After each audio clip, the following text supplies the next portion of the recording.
नमस्कार विद्यार्थी मित्र मैत्रिणींनो, पुन्हा एकदा आपल्या सगळ्यांचं स्वागत आहे. या पूर्वीच्या व्हिडिओमध्ये आपण जो विषय चर्चेसाठी घेतला होता की यूपीएससीच्या मुख्य परीक्षेची उत्तर लिहित असताना त्या प्रश्नांमध्ये जे वेगवेगळ्या प्रकारचे महत्त्वाचे कीवर्ड्स आहेत तर त्या कीवर्डचा नेमका अर्थ काय असतो याची माहिती आपण गेल्या व्हिडिओमध्ये घेतली होती. आणि त्या व्हिडिओमध्ये जे महत्त्वाचे कीवर्ड्स घेतले होते त्याचाच पुढचा टप्पा म्हणून आजच्या व्हिडिओमध्ये आपण उरलेले जे काही कीवर्ड्स आहेत त्याची चर्चा करणार आहोत.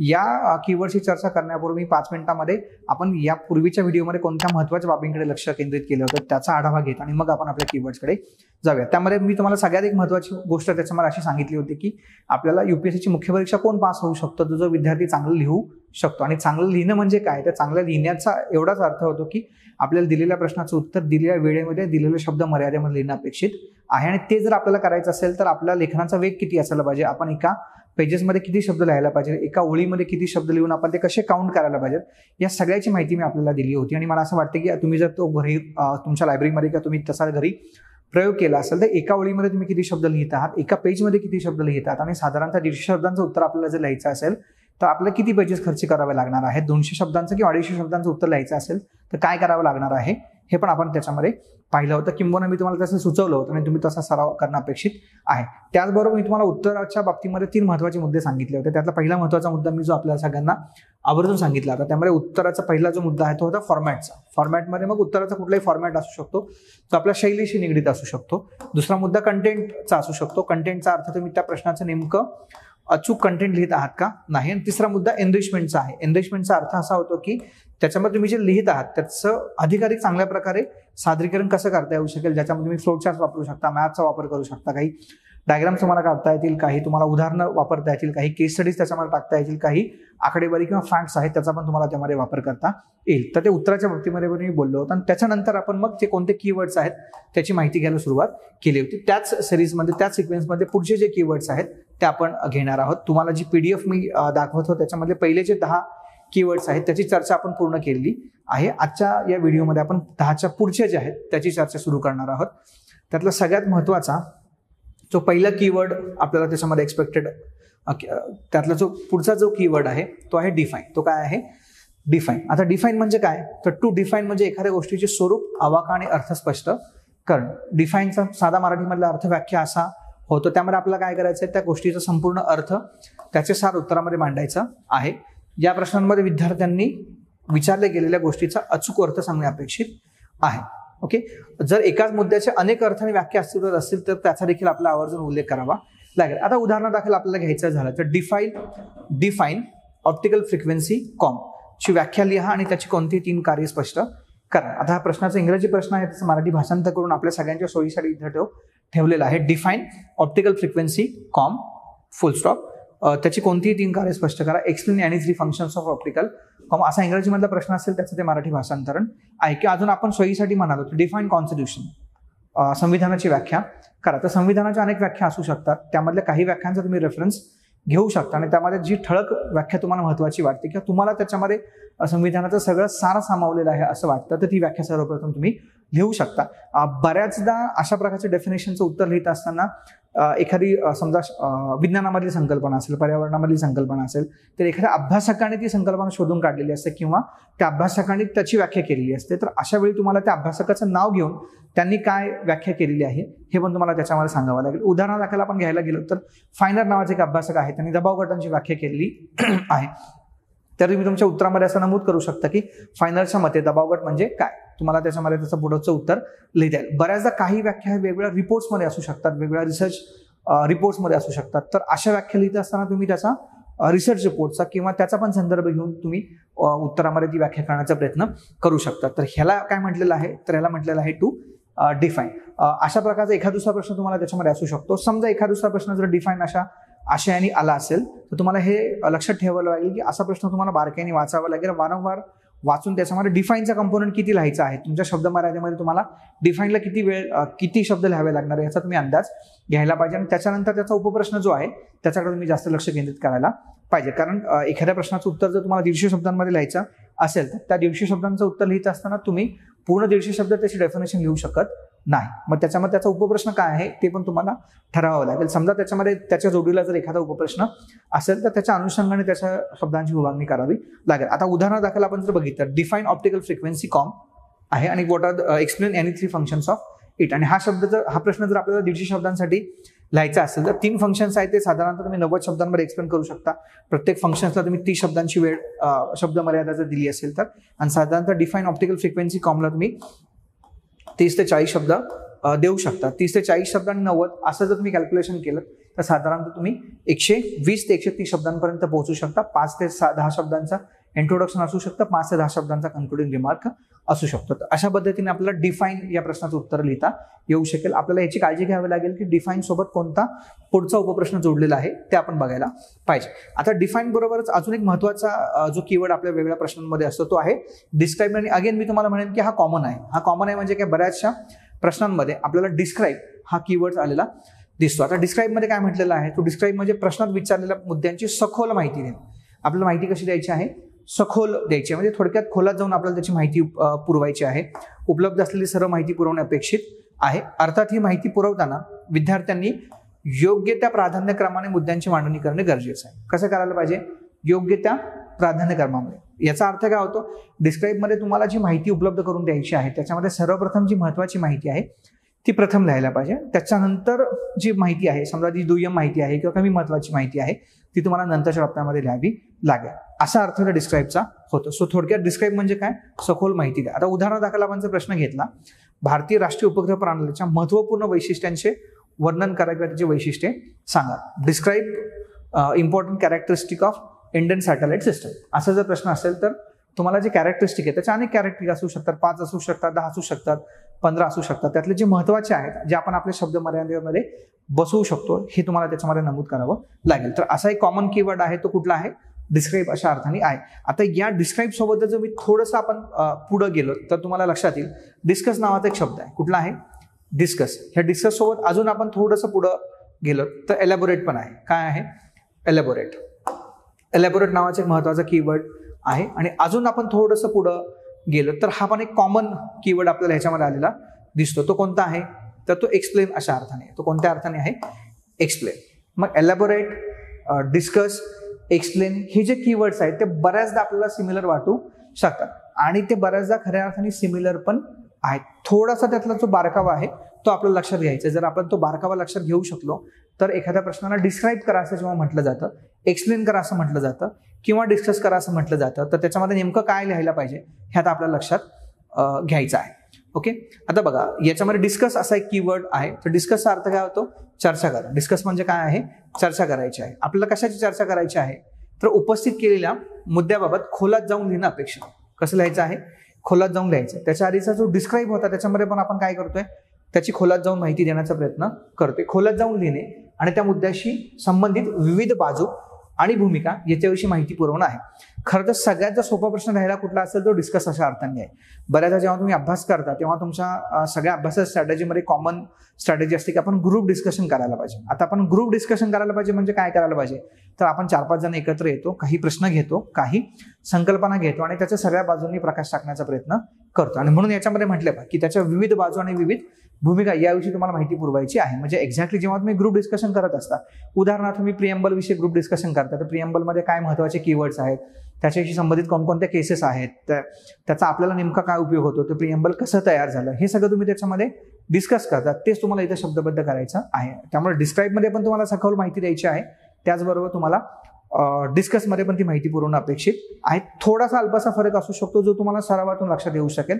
आणि जर तो सरावातून तुम्हाला लक्षात येत नसेल तर तुम्ही तुमच्या शिक्षकांकडून जेव्हा त्याचं उत्तर चेक करून घ्याल त्याच्यामध्ये नेमका काय फरक आहे ते तुम्हाला समजून सांगतील. तर डिस्कसमध्ये काय करायचं आहे बघा, इथं एनिवे म्हटलंच आहे हे प्रश्न तुलनेने फार सोप्या पद्धतीचे प्रश्न असतात. महत्त्वाचे उपमुद्दे मांडणे गरजेचे आहे. आता उदाहरणादाखल आपण जर इथे गेलो तर प्रश्न आहे, प्राचीन भारतीय पुराणांमध्ये उल्लेख केला गेलेला तांडव या नृत्य प्रकाराची चर्चा करा. डिस्कस द तांडव डान्स फॉर्म.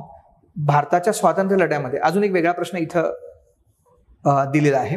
भारताच्या स्वातंत्र्य लढ्यामध्ये वय, लिंगभाव, धर्म या सर्व चौकटींना मागे सारून भारतीय महिला स्वातंत्र्य लढ्याच्या पथनिर्देशक ठरल्या.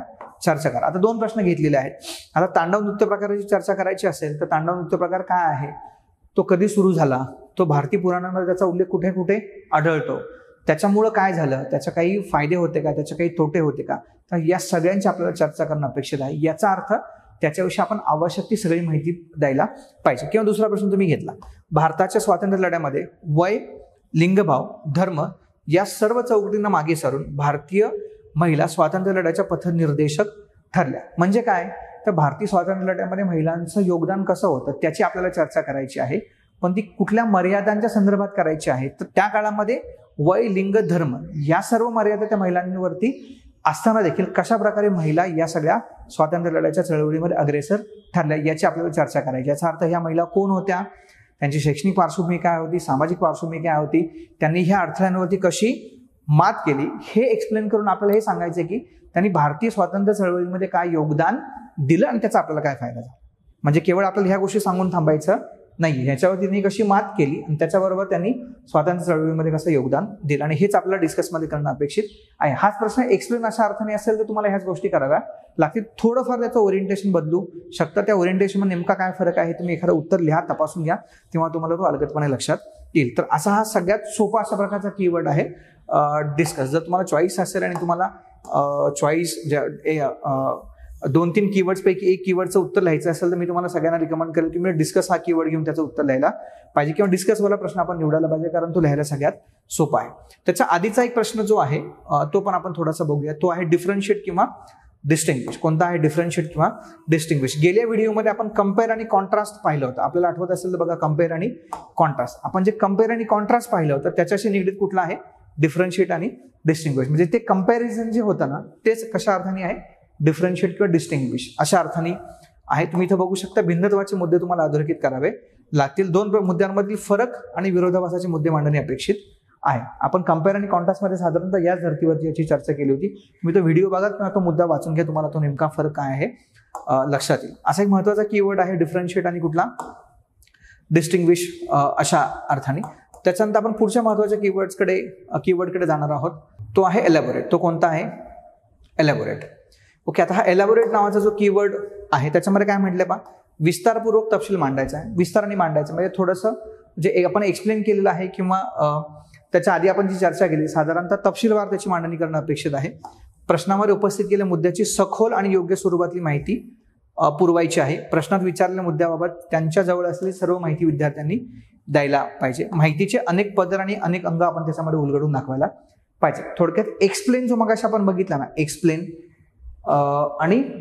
आपण बघायचा आधी जो डिस्कस बघितला साधारणतः त्याच धर्तीवरती आपल्याला एलॅबोरेट याची चर्चा करणं अपेक्षित आहे. विस्तारपूर्वक तपशील मांडायचं. आता आपण उदाहरण दाखल प्रश्न जो त्याचा घेतला तर प्रश्न असा आहे पहा, अर्थात तुम्हाला याच्यामध्ये त्याच्यासाठी काही उदाहरणं द्यायची असतील तुम्ही उदाहरणं पण देऊ शकता. उदाहरणार्थ लॉर्ड डलहौसी हा अनेक अर्थाने आधुनिक भारताचा संस्थापक ठरला आहे. एलॅबोरेट.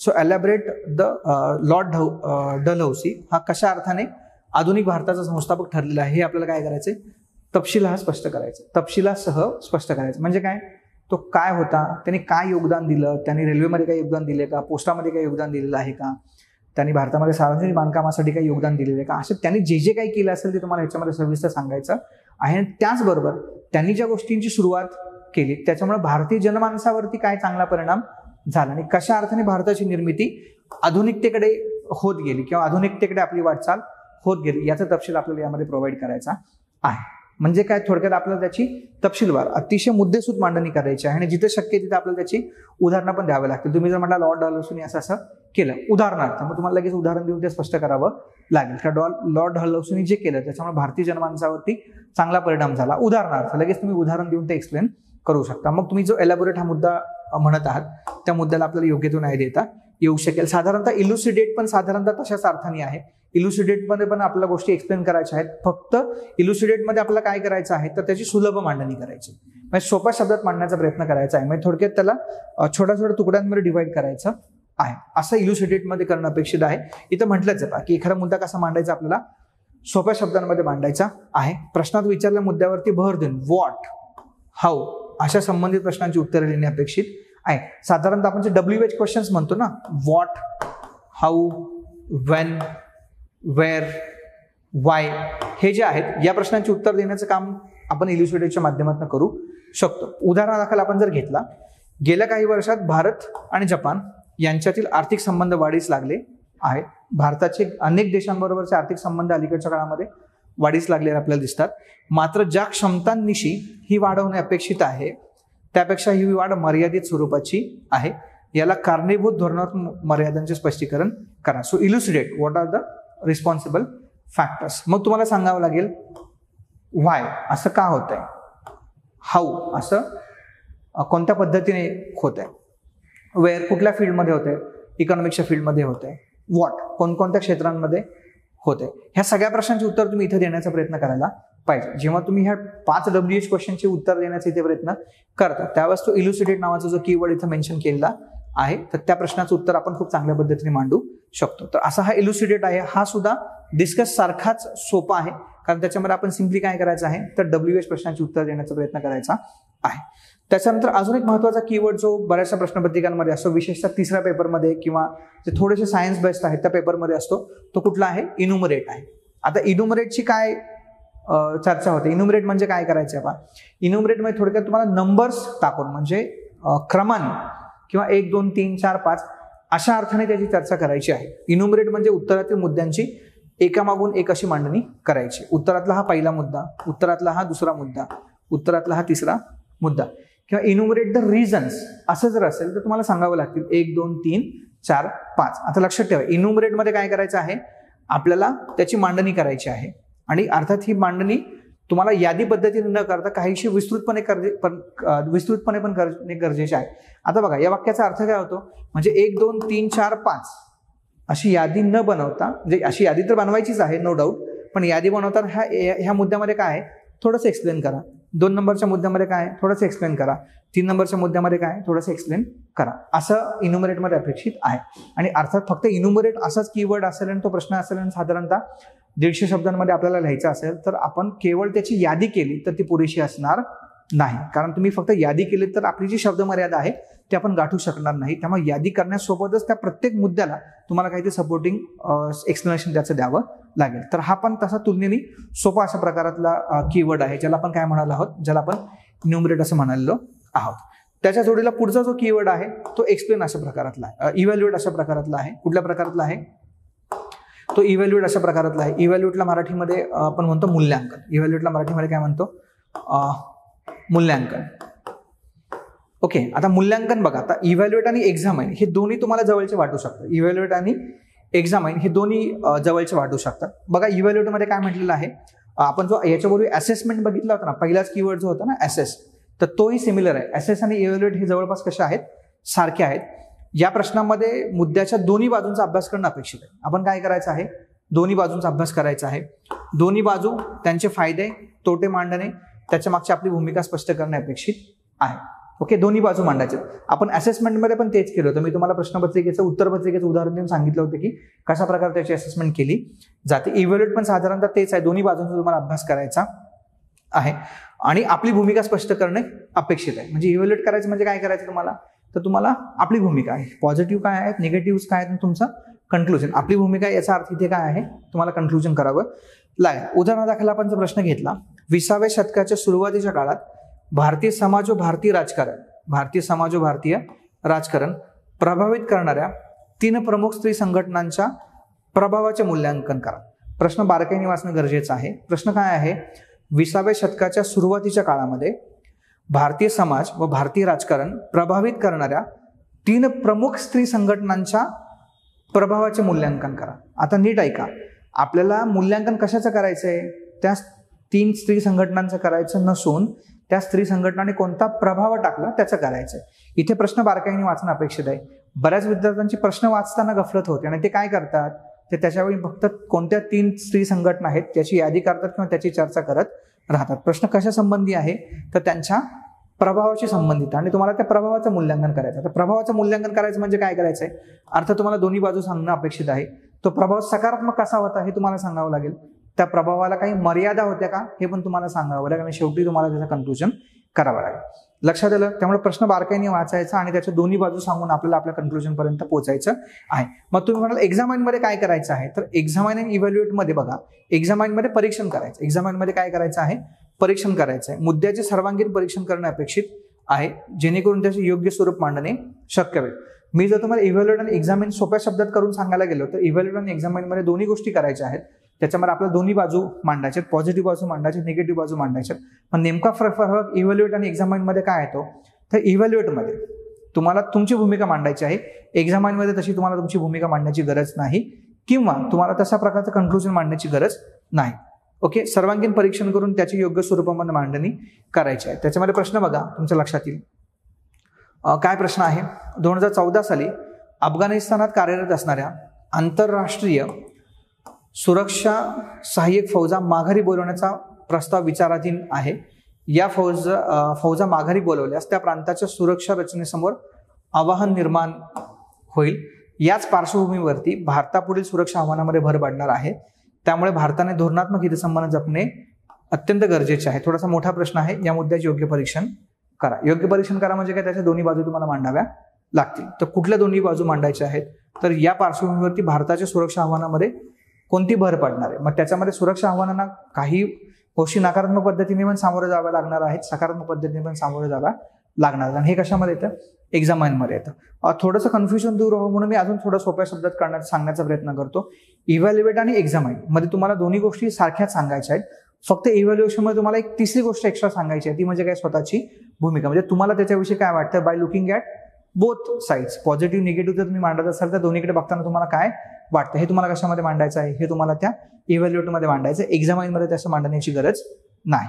आणि हाच प्रश्न जर क्रिटिकली एक्झामाइन असेल, जे आपण 3-4 नंबरला जो कीवर्ड बघितला होता क्रिटिकली, आणि क्रिटिकलीचा अर्थ आपण काय बघितला होता, क्रिटिकली म्हणजे बारकाईने बघायचं. आणि जेव्हा आपण बारकाईने एखाद्या गोष्टीकडे बघतो, त्याची कुठली बाजू समोर आणण्याचा प्रयत्न करतो, त्याची नकारात्मक किंवा मर्यादा असणारी बाजू समोर आणण्याचा प्रयत्न करतो. ज्यावेळेस प्रश्न क्रिटिकली एक्झामाइन असा असेल तर तुम्हाला दोन्ही बाजू मांडायच्यात, पण दोन्ही बाजू मांडत असताना थोड्या मर्यादा असणाऱ्या बाजू तिथे मांडण्याचा प्रयत्न करायचा आहे. मर्यादा असणारी बाजू जास्त मांडण्याचा प्रयत्न करायचा आहे. मागे त्या कीवर्डमध्ये तुम्हाला आठवत असेल बघा, क्रिटिकली असेस, क्रिटिकली एक्झामाइन असं त्या ब्रॅकेटमध्ये लिहिलं होतं. तर असा हा महत्वाचा कीवर्ड आहे, ज्याला आपण काय म्हणतो, एक्झामाइन असं म्हणतो. एक्सप्लेन डिस्कस मोर ऑर लेस कसा आहे, सिमिलर आहे. एक्सप्लेन आणि डिस्कस कसा आहे, मोर ऑर लेस सिमिलर आहे. एलॅबोरेटमध्ये पण आपण कशामध्ये गेलो होतो, त्या विषयाच्या खोलामध्ये गेलो होतो. इथं तुम्ही बघू शकता, अधिक खोलात जाऊन त्याची तथ्यानिशी तुम्हाला ते स्पष्ट करायचं. तथ्य म्हणजे काय, फॅक्ट. मग थोडक्यात तुम्हाला त्याला काहीतरी सपोर्ट द्यावा लागेल. तुम्ही जे सांगता त्याला सपोर्ट द्यावा लागेल. सपोर्ट तुम्ही कशाचा देऊ शकता, सपोर्ट फॅक्टचा दिला जाऊ शकतो, तथ्यांचा दिला जाऊ शकतो. सपोर्ट कसा दिला जाऊ शकतो, एखाद्या एक्झाम्पलचा दिलेला जाऊ शकतो. अशा अर्थाने म्हणजे एखादी गोष्ट तुम्हाला एक्सप्लेन करायची आहे. म्हणजे समजा तुम्हाला जर एखाद्या विद्यार्थ्यांनी किंवा तुमच्या मित्रमैत्रिणींनी एखादी संकल्पना विचारली, तर तुम्ही काय कराल, ती संकल्पना त्यांना एक्सप्लेन करणार आहात. तुम्ही एक्सप्लेन करणार आहात म्हणजे काय करणार आहात, तर छोट्या छोट्या मुद्द्यांमध्ये त्यांना समजावून सांगण्याचा प्रयत्न कराल. त्यांच्या लक्षात येत नसेल तर तुम्ही काय कराल, त्याला उदाहरणांची जोड द्याल. तर तसा तो कोणता कीवर्ड आहे, त्याला म्हटलेला आहे एक्सप्लेन. काय म्हटलेलं आहे, एक्सप्लेन. मग तो पण अतिशय सोपा आहे. जर तुम्हाला एक्सप्लेन हा प्रश्न लिहिण्याचा चॉईस असेल, आवर्जून तुम्ही तो निवडायला पाहिजे. ओके, त्याच्यामध्ये प्रश्न आपण एक घेऊया. देशांतर्गत संसाधनांचे संघटन हे जरी भारतीय आर्थिक विकासाचे केंद्रस्थानी असले तरी त्याला बऱ्याच मर्यादा आहेत. स्पष्टीकरण द्या किंवा एक्सप्लेन करा. मग त्या मर्यादा कोणत्या आहेत हे तुम्हाला सांगावं लागेल. मर्यादा लिहित असाल तर त्याला एखादं सपोर्टिंग आर्ग्युमेंट असेल, एखादं एक्झाम्पल असेल, एखादी फॅक्ट असेल, ती पण टाकायला हरकत नाही. असं करून तुम्ही त्या समोरच्या व्यक्तीला कन्व्हिन्स करू शकता की कशा अर्थाने भारताच्या आर्थिक विकासाच्या केंद्रस्थानी असणाऱ्या संसाधनांना मर्यादा आहेत. म्हणजे संसाधनाचा कशा प्रकारे आपला तुटवडा भासू शकतो आणि त्याच्यामुळे आपण कशा प्रकारे आर्थिक प्रगती गाठायला मर्यादा येऊ शकतात. लक्षात आलं. तर हे तुम्हाला याच्यामध्ये मांडणं अपेक्षित आहे. पुढचा त्यातला आहे गिव्हन अकाउंट ऑफ. हे आजकाल एखादा दुसराच प्रश्न गिव्हन अकाउंट ऑफ बद्दल विचारला जातो. आपण तिकडे विचारलं होतं, पहिल्या व्हिडिओमध्ये बघितलं, त्याच्यामध्ये तुम्ही आठवत असेल तर बघा, अकाउंट फॉर असं म्हटलं होतं. काय म्हटलं होतं, अकाउंट फॉर. अकाउंट फॉर असा जेव्हा प्रश्न असतो तेव्हा तुम्हाला त्याची कारणे मीमांसा करणं अपेक्षित आहे, त्याच्या मागची कारणं सांगायची आहेत. आणि गिव्हन अकाउंट आहे म्हणजे तुम्हाला त्याची सखोल माहिती द्यायची. थोडक्यात हे एक्सप्लेन किंवा एलॅबोरेट याच्या जवळपास जाणारा हा प्रश्नाचा कीवर्ड आहे. तुम्हाला काय माहिती द्यायची, सखोल माहिती द्यायची आहे, तपशीलवार मांडणी करायची आहे. यामध्ये एखादी गोष्ट का घडली असे प्रश्न विचारणाऱ्या अकाउंट फॉर, जे आपण जे आता बोलू ना अकाउंट फॉर बद्दल, त्याचं स्पष्टीकरण याच्यामध्ये दिलेलं आहे. उदाहरणार्थ बघूया, आधुनिक भारतातील राज्य पुनर्रचना प्रक्रियेबाबतचा तपशील लिहा. Give an account of state reorganisation in modern India. Give an account of state reorganisation in modern India. तर त्याच्याबद्दलचं इथे ती मांडणी केलेली आहे. म्हणजे भारतामध्ये कशा प्रकारे राज्यांची पुनर्रचना झाली त्याचं तपशील द्यायचं. लक्षात आलं. अकाउंट फॉर हे पण तसं तुलनेने फार सोपं आहे. हायलाईट पण ते एका अर्थाने सोपा आहे. जो पुढचा जो महत्वाचा कीवर्ड आपल्याला इथे दिसतो तो पण सोपा आहे, तो पण अजिबात अवघड नाही. हायलाईटमध्ये काय करायचं आहे, तुम्ही पण अभ्यास करताना बऱ्याचशा बाबी हायलाईट करत असता. बऱ्याचशा बाबी हायलाईट करत असता म्हणजे काय करत असता, तुम्हाला ज्या गोष्टी महत्त्वाच्या वाटतात त्याच्यावरती तुम्ही जास्तीचा प्रकाश टाकत असता. हायलाईट म्हणजे प्रकाश टाकणे. कशावरती प्रकाश टाकायचा आहे, ठराविक मुद्द्यांवरती भर देऊन त्याच्याकडे लक्ष वेधून उत्तराची रचना करणं. ठराविक मुद्द्यांवरती भर द्यायचं. लक्षात येतं. तुम्हाला काय करायचं आहे, त्यातले जे महत्त्वाचे पॉईंट्स आहेत त्याच्याकडे जास्त लक्ष द्यायचं आहे. ते करत असताना प्राधान्यक्रमाने त्याची रचना करणं अपेक्षित आहे. How are you suppose to do that by arranging the priority. प्राधान्यक्रम फार महत्त्वाचा आहे. तशा प्रकारे त्याची अरेंजमेंट करायची. 10-15 मुद्दे असतील तर त्यातले तुम्ही 5 ते 7 मुद्दे लिहिणं अपेक्षित आहे. उदाहरणार्थ भारतीय जाहिरात प्रमाण परिषदेची रचना, उद्दिष्ट, भूमिकेवरती प्रकाशझोत टाका. Highlight Indian advertisement standard council. त्याची स्ट्रक्चर काय आहे, त्याची ऑब्जेक्टिव्ह काय आहेत आणि त्यांचा रोल काय. समजा 10 रोल असतील तर तुम्ही सगळे लिहिणं अपेक्षित नाही. त्यातले जे महत्त्वाचे 4 आहेत त्याच्यावरती फोकस करा. संरचनेमध्ये 4-5 मुद्दे असतील तर त्यातले 2 ते 3 मुद्दे महत्त्वाचे लिहा. उद्दिष्ट 10-12 असतील तर त्यातले 4-5च लिहा. कारण आपल्याला काय करायचं, महत्त्वाच्या बाबींवरती प्रकाश टाकायचा. म्हणजे महत्त्वाच्या बाबींना प्राधान्याने पुढं लिहायचं आहे, एवढाच त्याचा अर्थ होतो. लक्षात. लिहायचं म्हणजे काय, थोडक्यात तुम्हाला 1-2 ओळीमध्ये त्याचं एक्सप्लेनेशन पण द्यावं लागेल. अदरवाईज आपण 150 किंवा 250 शब्दाच्या मर्यादेपर्यंत पोहोचणार नाही. तर हे पण तसा तुलनेने सोपा अशा प्रकारातला प्रश्न आहे. हायलाईटमध्ये काय करायचं आहे, महत्त्वाच्या मुद्द्यांवरती भर द्यायचा आहे. ओके. आता हा एक कॉमन प्रश्न आपल्याला अलीकडच्या मेन एक्झामिनेशनमध्ये विचारलेला दिसतो. तो कोणता आहे, तो आहे हाऊ फार. कोणता आहे, हाऊ फार. आणि तो त्याच्या जोडला टू व्हॉट एक्सटेंट असा पण आहे. How far and to what extent.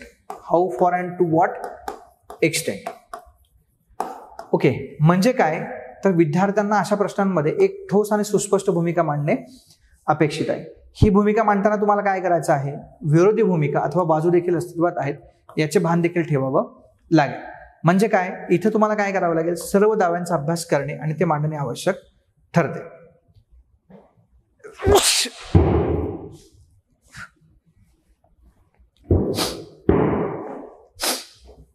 How फार मध्ये आपल्याला काय करायचं आहे, तर आपल्याला एक ठोस आणि स्पष्ट भूमिका घ्यायची आहे आणि अत्यंत काळजीपूर्वक सर्व दाव्यांचा ह्याच्यामध्ये अभ्यास करायचा. अगदी तुम्हाला सोपं मी सांगायला गेलो तर how far and to what extent म्हणजे काय, तो जो प्रश्न आपल्याला विचारलेला आहे त्या प्रश्नाचा जो गाभा आहे त्याच्यामध्ये ज्या बाबी नमूद केलेल्या आहेत त्या बाबींविषयी तुम्हाला कितपत वाटतं, तुम्हाला त्या बाबींविषयी कितपत असं वाटतं की हे ह्याला जबाबदार घटक आहेत. ओके. अर्थात मग बऱ्याच विद्यार्थ्यांना प्रश्न पडू शकतो, मग आम्ही असं लिहायचं का 10%, 20%, 30% आम्हाला एवढं वाटतं, 40% एवढं वाटतं, असं त्याच्यामध्ये लिहिणं अपेक्षित नाही. तुम्ही 2 सिंपल वर्ड्स लक्षात ठेवू शकता, सबस्टॅन्शियल अँड मार्जिनल. सबस्टॅन्शियल आणि काय, मार्जिनल. जर तुम्हाला बऱ्याच अंशी जर असं वाटत असेल किंवा हे असं असं होतंय, इंग्रजीमध्ये लिहित असता तुम्ही सबस्टॅन्शियल शब्द वापरू शकता. आणि अगदी अल्पसा त्याच्यामुळे तसं होते असं तुम्हाला वाटत असेल, तुम्ही म्हणू शकता मार्जिनल. इंग्रजीमध्ये मार्जिनल किंवा इकडे तुम्ही अल्पसा शब्द वापरू शकता. आपण एक त्याचा प्रश्न घेऊया म्हणजे तुम्हाला हा प्रश्न खूप चांगल्या पद्धतीने लक्षात येईल. बघा प्रश्न काय आहे, गेल्या काही वर्षांमध्ये खासदारांचा वैयक्तिक प्रभाव आणि समाजकारणातली कामगिरी यामध्ये सातत्याचा आणि जबाबदार वृत्तीचा अभाव दिसून येत आहे. याचाच स्वाभाविक परिणाम म्हणजे सशक्त चर्चा आणि वादविवाद यांचे घटलेले प्रमाण.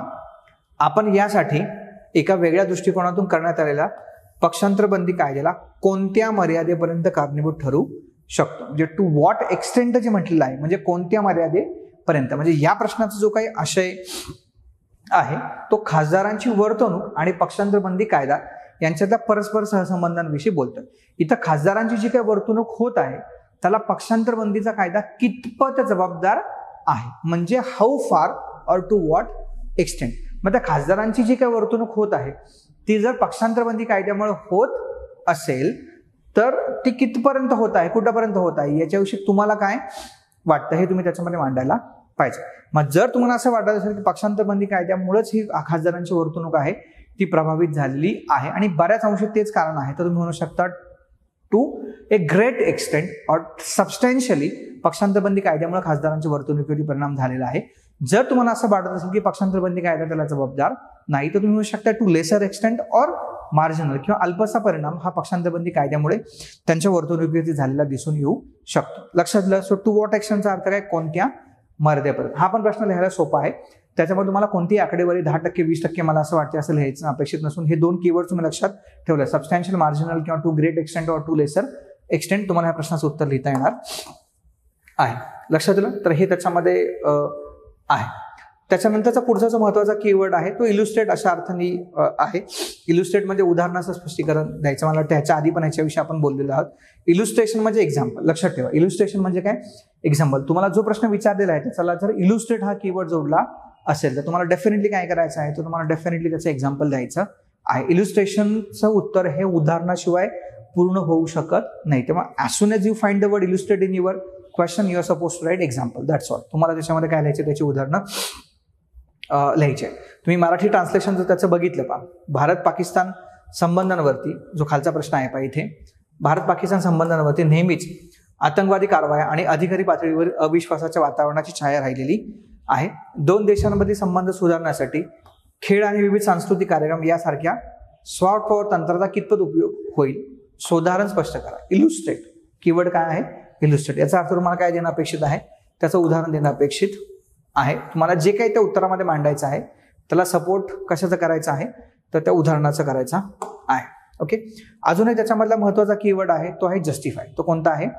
जस्टिफाय. आता जस्टिफायचा अर्थ काय होतो बघा. जस्टिफाय म्हणजे समर्थन देणे. जस्टिफायचा अर्थ काय आहे? समर्थन देणे. असा प्रश्न म्हणजे उत्तरातील मुद्द्यांच्या समर्थनार्थ योग्य आणि संतुलित तार्किक मते मांडणे. आपल्याला काय करायचं आहे, प्रश्नाचा जो गाभा आहे त्या प्रश्नाच्या गाभ्याविषयी तुम्ही जे मांडणार आहात त्याच्याविषयी तुम्हाला कसलं स्पष्टीकरण द्यायचं आहे? समर्थनार्थ द्यायचं. कसं द्यायचं आहे? समर्थनार्थ. योग्य आणि सुसंगत असं तुम्हाला मांडायचं. विद्यार्थ्यांनी मांडलेल्या मताच्या अथवा निष्कर्ष समर्थनार्थ तुम्हाला योग्य ते दाखले, योग्य ती उदाहरणं किंवा कारणे यांचा वापर पण करावा लागेल. तुमचं जे काही म्हणणं आहे ते तुम्हाला जस्टिफाय करायचं. म्हणजे काय करायचं? तुम्हाला समोरच्याला पटवून सांगायचं आहे. म्हणजे काय? आता उदाहरण बघूया. उत्पादन आणि सेवांची परस्पर व्याप्ती निर्माण करणारे वित्तीय संस्था आणि विमा कंपन्यांचे विविधीकरण सेबी आणि इरडा या दोन नियामक संस्थांच्या विलिनीकरणाची गरज अधोरेखित करते. या विधानाचे समर्थन द्या. जस्टिफाय. आता इथे तुम्हाला काय जस्टिफाय करायचं आहे? इरडा आणि सेबी. सेबी विषयी आपल्याला माहिती आहे, Security and Exchange Board of India. IRDA म्हणजे Insurance Regulatory Development Authority of India. IRDA आहे जी विमा प्राधिकरण आहे, विमा कंपन्यांना ते नियमन करण्याचं काम करते. या प्रश्नामध्ये असं म्हटलेलं आहे की इरडा आणि सेबी यांचं विलिनीकरण करणं गरजेचं आहे. कशासाठी? उत्पादन आणि सेवांची परस्पर व्याप्ती निर्माण करण्यासाठी. मग त्यांनी मला तसं सुचवलेलं आहे की याचं विलिनीकरण करायला पाहिजे. जस्टिफाय. असा जेव्हा आपल्याला प्रश्न विचारलेला आहे तर तुम्हाला काय जस्टिफाय करायचं आहे? तुम्हाला पण असं वाटत असेल की हो असं ह्याचं विलिनीकरण करायला पाहिजे, तर तुम्हाला ते विलिनीकरणाच्या करण्याविषयी तुमची भूमिका काय आहे, याचा अर्थ तुमचं त्याला समर्थन आहे असं समजून तुम्ही ते समर्थन का देत आहात, तसं समर्थन देण्यामागची नेमकी पार्श्वभूमी काय आहे हे तुम्हाला सांगायची आहे. म्हणजे काय करायचं आहे? उत्तराच्या मुद्द्याच्या समर्थनार्थ योग्य आणि संतुलित मते. आता बघा इथे दोन प्रकारामध्ये आहे. त्यांनी जर साधं सरळ विधान देऊन तुम्हाला जस्टिफाय करायला सांगितलं असेल तर त्या विधानाचा गाभा आहे तो तुम्हाला जस्टिफाय करायचा आहे. म्हणजे त्याला सुसंगत अशा पद्धतीने तुम्हाला त्याचं स्पष्टीकरण द्यायचं आहे. पण जर त्यांनी ह्या प्रश्नामध्ये थोडा ट्विस्ट आणला आणि असं विचारलं, डू यू ॲग्री?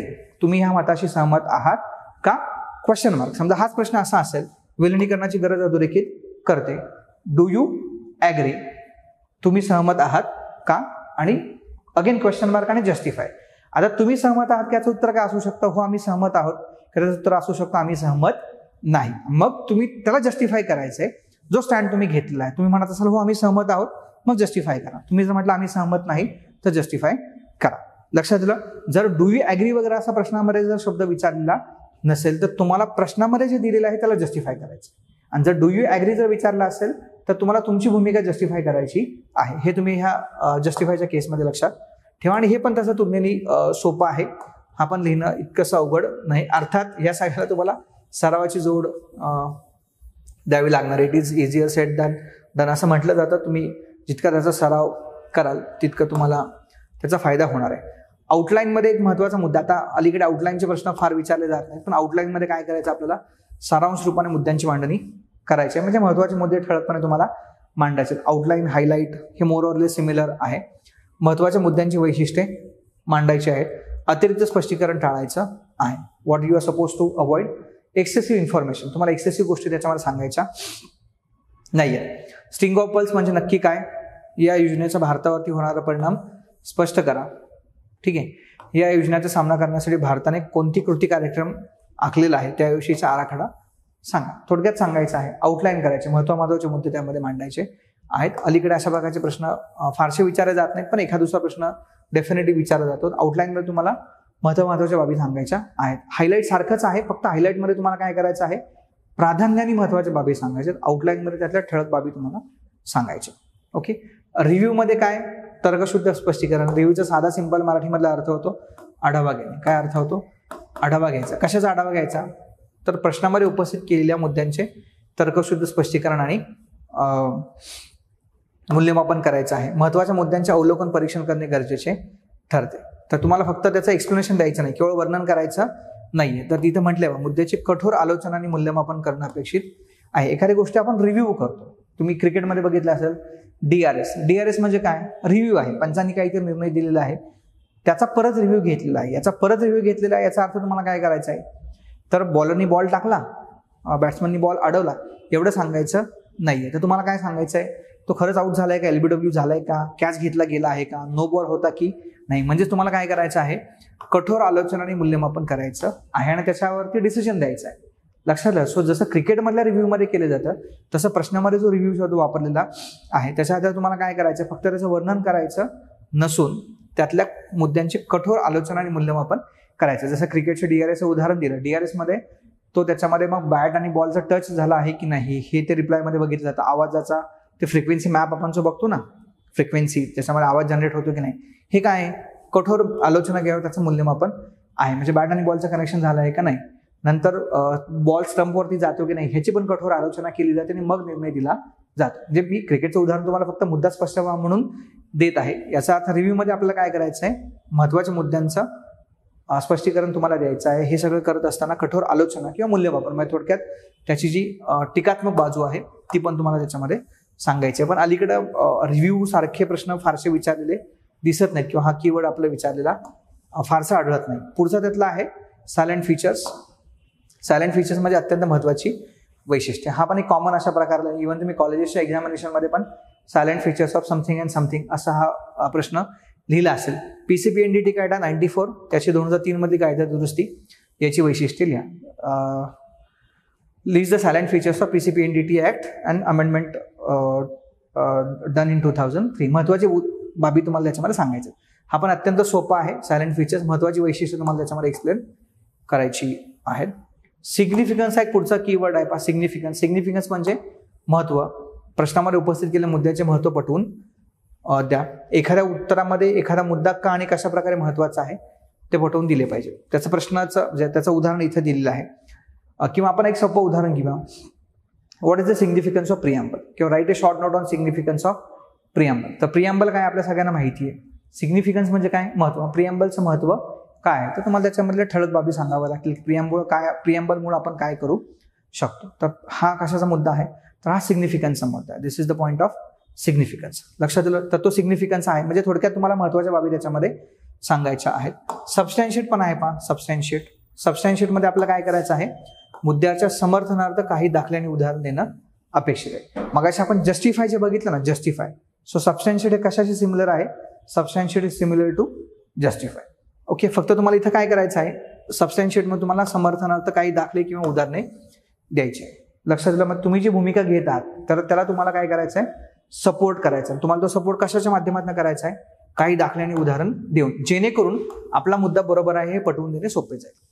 लक्षात आलं. जेणेकरून तुम्हाला आपला मुद्दा पटवून देणं फार सोपं जाणार. दिस इज सिम्पल मिनिंग ऑफ सबस्टॅन्शिएट. आणि हा पण बऱ्यापैकी कॉमन प्रश्न आहे कशाचा, सबस्टॅन्शिएटवाला, की त्याच्यावरती बऱ्याच प्रश्नपत्रिकांमध्ये आपल्याला प्रश्न दिसून येतो. आपला मुद्दा बरोबर आहे हे स्पष्ट करण्यासाठी तुम्हाला काय द्यायचे, उदाहरणं द्यायचे. So this is the meaning of सबस्टॅन्शिएट.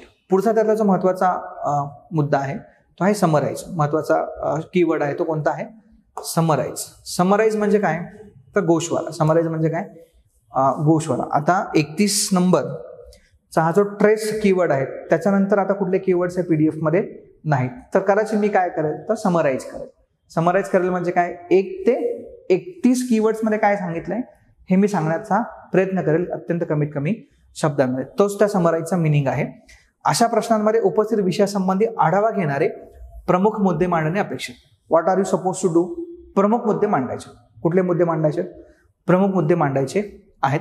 बारीक सारीक तपशील आणि उदाहरणे वगळून तुम्हाला फापट पसारा लिहायचा नाही. म्हणजे जसं मी तुम्हाला म्हणालो की 1 ते 31 मधल्या मुद्द्यांचं मला परत स्पष्टीकरण द्यायचं झालं तर अत्यंत सोप्या शब्दांमध्ये पण कमीत कमी शब्दांमध्ये मला द्यायचं आहे. याचा अर्थ काय होतो की आपल्याला काय करायचं, बारीक सारीक तपशील आणि उदाहरणं वगळून महत्वाच्या घटकांवरती लक्ष केंद्रित करायचं आहे. मुख्य मुद्दे आणि नेटके उत्तर आपल्याला लिहायचं आहे. समराईज करायचं म्हणजे काय, ठळक मुद्दे तुम्ही लिहा. तुम्ही कुठला एखादा चॅप्टर वाचला तर तो चॅप्टर पण खाली समराईज केलेला असू शकतो किंवा त्याची समरी असू शकते. मग त्याच्यामध्ये काय करतात तर उदाहरणं, एक्सप्लेनेशन ह्या सगळ्या गोष्टी टाळून अत्यंत ठळक मुद्दे त्याच्यामध्ये मांडलेले असतात, ज्याला आपण जिस्ट म्हणू शकतो, ॲब्स्ट्रॅक्ट म्हणू शकतो. वेगवेगळे शब्द त्यासाठी वापरले जातात. तर असा कुठला शब्द आहे तर तो समराईज असा शब्द आहे. तो पण आपल्या प्रश्नपत्रिकांमध्ये किंवा प्रश्नांमध्ये असू शकतो. आणि या लिस्टमधला जो शेवटचा कीवर्ड आहे तो आहे ट्रेस. तो कोणता आहे, ट्रेस. ट्रेस म्हणजे ऐतिहासिक आढावा घेणं. अशा प्रश्नांमध्ये इतिहासाचे विविध टप्पे उलगडून दाखवणे अपेक्षित आहे. ट्रेस म्हणजे काय, थोडंसं भूतकाळात जायचं, त्याची जी पार्श्वभूमी आहे त्याची आपल्याला मांडणी करायची आहे. अर्थाचे टप्पे मांडताना त्यामागची सामाजिक, राजकीय, ऐतिहासिक पार्श्वभूमी लक्षात घेणे अत्यंत गरजेचे आहे. कुठली पार्श्वभूमी लक्षात घ्यायची, सामाजिक, राजकीय आणि ऐतिहासिक. थोडं बॅकग्राऊंड तुम्हाला त्याचं लक्षात घ्यावं लागणार आहे. फेब्रुवारी 1946 साली रॉयल इंडियन नेव्हीमध्ये झालेल्या उठावातील मुख्य घटनाक्रमांचा शोध घेऊन भारतीय स्वातंत्र्य लढ्यातील त्यांचे महत्व अधोरेखित करा. Trace the event that led to revolt of Royal Indian Navy in 1946 and also highlight their role in India's freedom struggle. Trace the origin. Trace the origin म्हणजे तुम्हाला एखादी गोष्ट ट्रेस करायची, याचा अर्थ तुम्हाला कुठं जायचं, त्याच्या इतिहासामध्ये जायचं आणि त्या ऐतिहासिक घटनांचा आढावा तुम्हाला त्याच्यामध्ये घ्यायचा आहे. So this is the meaning of trace. लक्षात तो थोडक्यात त्याची पार्श्वभूमी काय. Trace the evolution of human being. Human बिंगचे इव्होल्युशन ट्रेस करा म्हणजे काय, अगदी शून्यापासून ह्युमन बिंग कसा आला, मग त्याच्यामुळे होमोसेपियन काय होते, त्याच्या आधी निअँडरथल किंवा जे काही सगळं त्याच्याशी निगडीत आहे ते तुम्हाला मांडावं लागेल. किंवा trace the historical underpinnings of constitution of India, की भारताचं कॉन्स्टिट्यूशन हिस्टॉरिकली कसं इव्हॉल्व्ह होत गेलं ते तुम्हाला सांगावं लागेल. याचा अर्थ ती जी घटना विचारलेली आहे त्याच्या पाठीमागे काय होतं कालानुक्रमे त्याची आपल्याला याच्यामध्ये मांडणी करायची. आणि हाच आपल्या ह्या कीवर्डच्या यादीमधला शेवटचा कीवर्ड होता, ट्रेस. तर असे साधारणतः 31 कीवर्ड्स मी ह्या पीडीएफच्या माध्यमातून आपल्याला एक्सप्लेन करण्याचा प्रयत्न केलेला आहे. हे करण्याचा हेतू हाच होता की बऱ्याचदा UPSCच्या मुख्य परीक्षेतल्या प्रश्नांची उत्तरं लिहित असताना त्या प्रश्नांमध्ये नेमकं काय लिहायला पाहिजे असा विद्यार्थ्यांना प्रश्न पडतो. जर तुम्ही हे कीवर्ड समजून घेतलेत तर तुम्हाला त्या प्रश्नांमध्ये नेमकं काय लिहायला पाहिजे ते तुमच्या लक्षात येणार आहे. मग काल आणि आज मी ज्या कंटेंटबद्दल बोललो किंवा तुमचं कंटेंट नेमकं असायला पाहिजे, तुमचं कंटेंट नेमकं असायला पाहिजे हे कोणत्या संदर्भात मी बोलतोय तर तुमचे जे कीवर्ड्स आहेत त्या कीवर्डच्या संदर्भामध्ये ते कंटेंट तुम्हाला नेमकेपणाने मांडावं लागेल. आणि हे मी जितकं सोप्या पद्धतीने एक्सप्लेन करण्याचा प्रयत्न केला मला ह्याची पूर्णपणे जाणीव आहे की कदाचित तुम्ही ह्याची उत्तर लिहिताना तुम्हाला नेमकेपणाने काय लिहायला पाहिजे हे कळणार नाही. तर तुम्ही काय करू शकता, ही PDF जवळ ठेवा. एखाद्या प्रश्नाचं उत्तर लिहिताना त्या प्रश्नामध्ये काय कीवर्ड आलेलं आहे त्याचं याच्यामध्ये काय स्पष्टीकरण दिलेलं आहे या माध्यमातून तुम्ही काय करा, या माध्यमातून तुम्ही त्या प्रश्नाचं उत्तर लिहिण्याचा प्रयत्न करा. तुम्हाला जेवढं जमतंय तेवढं तुम्ही करा. तुम्हाला जर जमणार नसेल किंवा तुम्हाला जमलं आहे की नाही हे तुम्ही तुमच्या शिक्षकाकडून तपासून या. तुम्ही जेवढी उत्तरं लिहित आहात ती उत्तरं तपासणं तितकंच महत्त्वाचं आहे. त्यासाठी तुम्हाला तुमचे शिक्षक मदत करतील. फ्रीडम मॉड्यूल टेस्ट सिरीजमध्ये तुम्हाला त्याची मदत होणार आहे किंवा जे कोणते आन्सरिंग प्रोग्राम अकॅडमीमध्ये चालतात त्याची पण तुम्हाला त्या ठिकाणी मदत होणार आहे. मग जर ह्याला समराईज करायचं असेल तर मी परत शेवटी असं म्हणेन की तुम्ही एकदा ती PDF वाचा. त्यामध्ये 1 ते 31 कीवर्ड सांगितलेले आहेत. त्याच्या कीवर्डची तुम्ही चर्चा करा. लेखनाचा सराव तुम्हाला करायचा आहेच आहे, पण तुम्ही लेखनाचा सराव करत असताना तुम्हाला जो फीडबॅक मिळणार आहे याचा अर्थ तुमचं उत्तर तपासणं पण खूप गरजेचं आहे. तर ते पण तुम्ही आवर्जून करून घ्या. मग तुमच्या उत्तर लेखनामध्ये सुधारणा होत जाईल. जाता जाता या सेक्शनच्या शेवटी मी आपल्याला आवर्जून एक मुद्दा सांगेन ज्याच्याविषयी बऱ्याच विद्यार्थ्यांच्या मनामध्ये गैरसमज असतात. तो काय आहे तर आमचं हँडरायटिंग कसं असायला पाहिजे. UPSCची मुख्य परीक्षा ही आपल्या हँडरायटिंगची परीक्षा नाही. आपलं हँडरायटिंग त्यामध्ये तपासलं जात नाही. तुमचं हँडरायटिंग चांगलं असेल तर अतिशय चांगली गोष्ट आहे. तुमचं हँडरायटिंग खूप खराब असेल त्यांनी तुमच्या सिलेक्शनवरती परिणाम होणार आहे का, तर तुम्ही त्या हँडरायटिंगमधनं जे कंटेंट मांडणार आहात ते किमान वाचता येणं खूप गरजेचं आहे. ती हस्ताक्षराची स्पर्धा नसल्यामुळं तुमचं हँडरायटिंग कसं असायला पाहिजे तर ते व्यवस्थित वाचता येईल अशा प्रकारातलं असायला पाहिजे. तुमचं हँडरायटिंग चांगलं असेल किंवा तुम्ही ते चांगलं करू पाहत असाल तर ती चांगलीच गोष्ट आहे. पण तुमचं हँडरायटिंग खूप खराब आहे किंवा तुम्हाला तसं वाटतंय कसं लिहावं कळत नाही असे तुमच्या मनामधले प्रश्न एकदा तुम्ही व्हेरीफाय करून घेऊ शकता. तुमची उत्तर तुमच्या शिक्षकांना दाखवू शकता. मी तुम्हाला फक्त एवढंच सांगेन तुमचं हँडरायटिंग खूप सुंदर असलं पाहिजे अशी रिक्वायरमेंट नाही. आपली एकच रिक्वायरमेंट आहे की तुम्ही जे लिहित आहात ते त्या एक्झामिनरला कळालं पाहिजेत. तुम्ही जर तेवढी रिक्वायरमेंट फुलफिल करू शकत असाल तर तुम्हाला फारशी काळजी करण्याचं कारण नाही. आणि हाच एक गैरसमज बऱ्याचशा विद्यार्थ्यांच्या मनामध्ये असतो. त्याच्या जोडीला अजून एक गैरसमज आहे जो मी आवर्जून या ठिकाणी नमूद करेल की जर तुम्ही मराठीमध्ये लिहित असाल तर त्याच्या अक्षरांवरती रेषा मारायला पाहिजेत. का तर GS मध्ये करायची तुम्हाला त्याची जशी गरज पडणार नाही. का तर रेषा मारायला पाहिजेत असं नाही. तुम्हाला रेषा मारण्याची सवय असेल आणि तुम्ही त्या वेळेमध्ये कंप्लीट करू शकत असाल तर तुम्ही आवर्जून रेषा मारू शकता. पण जर तुम्हाला ते जमत नसेल तर तुम्ही रेषा न मारता देखील त्याचं उत्तर लिहू शकता. ते उत्तर इक्वली ॲक्सेप्टेड आहे. त्या तुमच्या उत्तराला ज्याने रेषा मारलेल्या आहेत त्याच्या इतपत किंवा तुमचं उत्तर खूप चांगलं असेल तर त्याच्यापेक्षाही चांगले गुण मिळू शकतात. इंग्रजीमध्ये जे लिहिणार आहेत त्यांना हा प्रश्न येत नाही. आणि अजून एक तिसरा मुद्दा मी या ठिकाणी आपल्याला आवर्जून सांगेल जो गैरसमजूच्या फॉर्मॅटमध्ये आहे की UPSC परीक्षा लिही तुम्हाला 5 वाक्य असेल तुम्हाला रोज लिहावं लागेल. रोज लिहिणं हा प्रोसिजरचा पार्ट म्हणून तुम्ही समजून घेऊ नका. याच्यामध्ये एकच मुद्दा आपल्याला हायलाईट करायचा की तुमच्या उत्तर लेखनामध्ये सातत्य असायला पाहिजे. त्याचा पुरेसा सराव तुम्हाला करावा लागेल आणि पुरेसा सराव करण्यासाठी तुम्हाला रोज उत्तर लेखनाची मदत होते. पण तुम्ही वेगळ्या माध्यमातून जरी त्याचा सराव करणार असाल तरी चालणार आहे. फक्त आपल्याला त्याचा कसा सराव करायचा आहे, पुरेसा सराव करायचा आहे. आणि तुम्ही जे पण काही लिहिणार आहे ते तुमच्या शिक्षकाकडून तपासून घ्यायला विसरू नका. तर हेच आपण या कीवर्डच्या माध्यमातून समजून घेणार आहोत. आय होप तुम्हाला या सगळ्या गोष्टी समजल्या असेल. या व्यतिरिक्तही तुमच्या मनामध्ये जर उत्तर लेखनाविषयीचे काही प्रश्न असेल तुम्ही माझ्याशी किंवा आमच्या इतर सगळ्या सहकाऱ्यांशी संपर्क करू शकता. डेफिनेटली ते तुमच्या प्रश्नांना उत्तरं देतील. एवढं बोलून आपण आजच्या व्हिडिओमध्ये थांबणार आहोत. Thank you all very much. नमस्कार विद्यार्थी मित्रमैत्रिणींनो, द युनिक अकॅडमीच्या या युट्यूब चॅनलमध्ये आपल्या सर्वांचं पुन्हा एकदा सहर्ष आणि मनपूर्वक स्वागत. मित्रांनो, UPSC परीक्षा 2025 ची तयारी जर तुम्ही करत असाल तर या तयारीची सुरुवात करण्यासाठी द युनिक अकॅडमी येत्या 4 डिसेंबर पासून UPSC तयारीकरिता 1 year integrated batch announce करते. 4 डिसेंबर पासून सुरू होणाऱ्या या बॅच मराठी माध्यमांसाठी स्वतंत्र आणि इंग्रजी माध्यमासाठी स्वतंत्र अशा 2 स्वतंत्र बॅचेस 4 डिसेंबर पासून सुरू होत आहेत. तुम्ही जर ही तयारी इंग्रजी माध्यमातून करत असाल तर या बॅचची वेळ ही सकाळी 8 ते 10 ही असेल आणि ही जर तयारी तुम्ही मराठी माध्यमातून करू इच्छित असाल तर दुपारी 3 ते 5 या वेळेमध्ये स्वतंत्र बॅच मराठी माध्यमासाठी सुरू होते. या बॅचचे डेमो लेक्चर्स किंवा फ्री लेक्चर्स हे 27 नोव्हेंबर 2023 ते 1 डिसेंबर 2023 या कालावधीमध्ये तुम्ही अटेंड करू शकता. हे लेक्चर्स तुम्हाला जर अटेंड करायचे असतील तर ही बॅच ऑफलाईन तसंच ऑनलाईन अशा दोन्ही प्लॅटफॉर्मवरती अवेलेबल आहे. ज्यामध्ये ऑफलाईन जर हे लेक्चर तुम्ही अटेंड करणार असाल तर द युनिक अकॅडमीचा UPSC campus which is the unique academy, pride portal building, Shivaji housing society, JW मॅरियटच्या पाठीमागं, सेनापती बापट रोड, पुणे या ठिकाणी तुम्ही हे ऑफलाईन लेक्चर्स अटेंड करू शकता. आणि ऑनलाईन स्वरूपात जर हे लेक्चर्स तुम्हाला अटेंड करायचे असतील तर द युनिक अकॅडमीचा नव्यानं विकसित केलेला अत्याधुनिक अशा स्वरूपाचा अँड्रॉइड आणि iOS प्लॅटफॉर्म किंवा ऍप्लिकेशन तुम्ही आजच तुमच्या मोबाईलमध्ये इन्स्टॉल करू शकता. या व्हिडिओच्या डिस्क्रिप्शन बॉक्समध्ये वेगवेगळ्या स्वरूपाच्या लिंक्स ह्या तुम्हाला प्रोव्हाइड केल्या गेलेल्या आहेत, ज्या लिंक्स वापरून तुम्ही ते ॲप्स इन्स्टॉल करू शकता, त्यासाठीचं रजिस्ट्रेशन करू शकता. आणि या संदर्भातल्या अन्य कोणत्याही प्रकारच्या शंका जर तुमच्या मनामध्ये असतील तर स्क्रीनवर दिलेला जो क्रमांक आहे विच इज 8929920917 या क्रमांकावरती तुम्ही संपर्क साधू शकता. या व्यतिरिक्त द युनिक अकॅडमीचं संकेतस्थळ विच इज www.theuniacademy.co.in यावरती देखील तुम्ही व्हिजिट करू शकता. UPSCच्या तयारीसाठी सर्वोत्तम मार्गदर्शक आणि यशाची दैदिप्यमान परंपरा असलेली द युनिक अकॅडमी आणि या युनिक अकॅडमीच्या 4 डिसेंबर पासून सुरू होणाऱ्या बॅचचे फ्री लेक्चर्स रजिस्टर करायला विसरू नका. हे लेक्चर्स ऑफलाईन किंवा ऑनलाईन अशा प्लॅटफॉर्मच्या माध्यमातून तुम्ही अटेंड करू शकता आणि तुमचा UPSCचा प्रवास तुम्ही युनिक अकॅडमी सोबत सुरू करू शकता. Thank you so much. Take care, stay safe and all the best. Thank you.